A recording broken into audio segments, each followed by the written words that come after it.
Hello, everybody. Welcome to Popcorn Planet. I'm Andy Signor, and is Marvel finally acknowledging that Captain Marvel was not as good as it should have been. Look, whatever your thoughts are on Brie Larson and the character of Captain Marvel, the movie was so mediocre. And I really do blame the directors. It just didn't have the same feel as the other movies did. I also blame its position. It should have come out way earlier to establish this character. Instead, it all felt very forced to have a superpowered hero show up for Endgame to solve a lot of their problems. And the movie just, for me, is one of their worst. It just it distracted me the first time, but then the more I sat with it, the more I just really didn't enjoy the movie.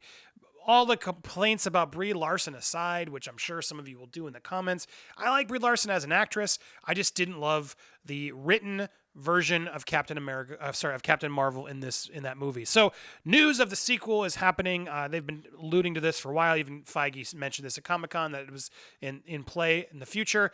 Clearly she's going to come back and they're going to do another one of these. But I hoped they would figure out a better director to take over the reins and try and figure out a new approach that could make it stronger. Because look, I'd love to see a good Captain Marvel movie. I have no problem with seeing this character. I just want it to be exciting and worthy and have a point to it.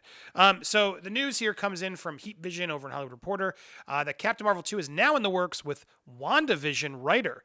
The scribe Megan McDonnell, who worked on WandaVision, clearly they have a lot of faith in WandaVision. They just got rid of Scott Derrickson, who, I don't know, part of me thinks part of the reason that whole Doctor Strange thing is going south with Scott Derrickson was because of how connected WandaVision is to everything.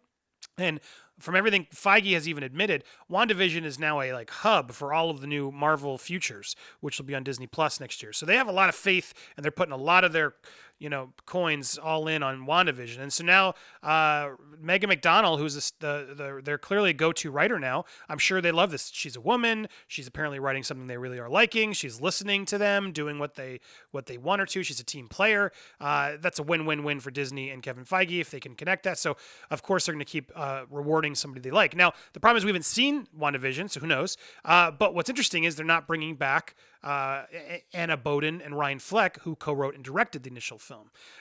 Sources say they are not coming back. Obviously, they're not writing it, and they're not coming back to direct it because they co-wrote the first one. And they will not return to helm the sequel. But they are in talks to remain in the Marvel Universe and direct a possible Disney Plus series. Now, again, direct. That just means what's his name? Carl Weathers is directing an episode of Mandalorian season 2. I mean, Jon Favreau is really leading the charge. This doesn't mean anything. This is to me like oh yeah, we like them and they'll come back and direct some series because we have a lot of hours of TV that we need people to do. And honestly, the two of them probably shouldn't. That's a downgrade if you ask me. You come from a Captain Marvel feature and then suddenly you're going to go down and do some Disney Plus TV. That's a downgrade. Am I crazy or is that a downgrade? So this to me is pretty clear that they are now searching for someone new and someone smarter to take over this next film. So it's a follow-up to the 2019 film. We know all this with, obviously still final negotiations to seal the deal for this writer. But that's why they sort of put these out there. Agents for the writers will sometimes put this out there to sort of get the interest or make sure it happens quicker because now she's in demand. And so this is a very common Hollywood trick to release to the trades. Hey, Megan's about to sign for Captain Marvel 2 because that way, if Marvel doesn't finally just commit and pay her, she can, start taking other meetings and figure out a way to go somewhere else. So it's sort of a way to put their feet to the fire.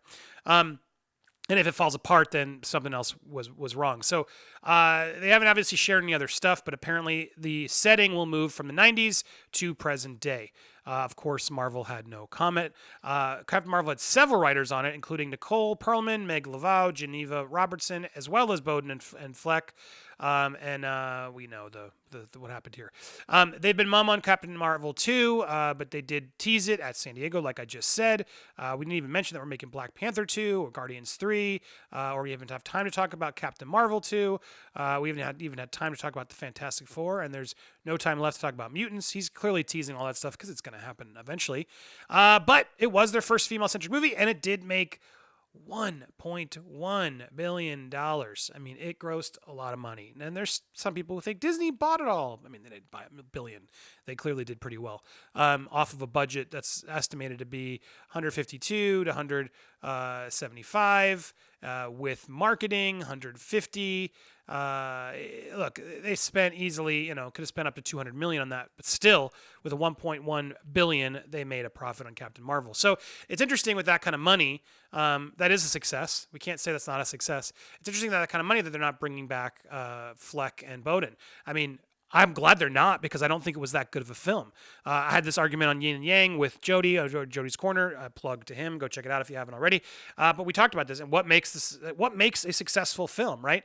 And $1 billion is pretty successful, but critically and from a fan perspective, were fans that excited about it? Should they have been more excited about it? I think they would have been, had the film been stronger. So I think this is writing on the wall to me that Disney is paying attention. They are listening carefully, and they're trying to go a new direction to ensure that they give Captain Marvel a better shot. Because I think they really do need to crack her in the movie too, or who cares, right? So it'll be interesting to see how popular she is in the next wave of things. Obviously, that's a long ways away, but Marvel's got to think ahead. They got to lock in their writers. They got to make sure these scripts are going, and so Captain Marvel 2 is on deck. And McDonnell is a new writer. WandaVision is her first major credit, which is crazy, but Disney probably got her cheap. And so it's obviously that's the spinoff with Wanda and Maximoff and the Vision. But we also know that the WandaVision brings back Monica Rambeau, so it could make sense that then Rambeau comes back into Captain Marvel. So she's already sort of getting in there. Maybe there's teases to Captain Marvel in that as well. But there you go. She's on deck, and good for her, man. She's scoring some big gigs. That's a big gig for a Marvel gig. So she's clearly on their good side. What do you think this means? Is this the writing on the wall that they clearly are noticing that there were some problems with the film and that dumping the directing writing duo might be a smart move? Marvel is pretty good at keeping their talent if their talent is successful. And think about it. Who's been successful? Taika Waititi on Ragnarok. Clearly did well. James Gunn, Guardians of the Galaxy. Ryan Coogler, Black Panther. The Russo brothers in Winter Soldier. When they're not, Peyton Reed is like, he's pop. I think he did a good job with Ant-Man, but it wasn't the same as those other ones I just listed.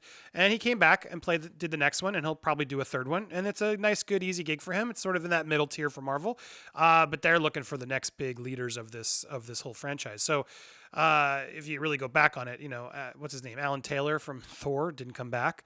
There's a lot of people who they're just coming and going. We'll see what happens with Black Widow, with Eternals. They're introducing a lot of new directors. I think they're hoping this year something hits, so they can say, great, now we're lead more with that one, because that's typically what they do. But look, I'm nervous about this next wave, I'll be honest. Not that excited about Eternals or Black Widow. I'll, of course, see them. But I'm not counting the minutes to watch either of them. But I hope I'm pleasantly surprised. Maybe that's the secret. Just go in, no expectations. But tell me what you think down below. Join us for Nerd Wars tonight. We will be doing Star Wars, the prequels versus the sequels. If you watch it live, you can join us there. If not, it'll probably still be here, obviously, for later consumption. But tell me down below or on social media, what do you think of this news? Is this good news? Do you not care? Is there any director that can salvage Captain Marvel if you weren't a fan of the first one? I'm curious. Tell me down below. If Christopher Nolan came in and said, you know what, I'm going to do a Captain Marvel movie, would you be excited then? Even if she kept Brie Larson? I'm curious. The biggest haters out there. Chime in down below and tell me your thoughts. Thank you so much for watching. Have an awesome day, and check out the rest of these videos. Engage, subscribe, all that stuff. Thanks, everybody. Bye.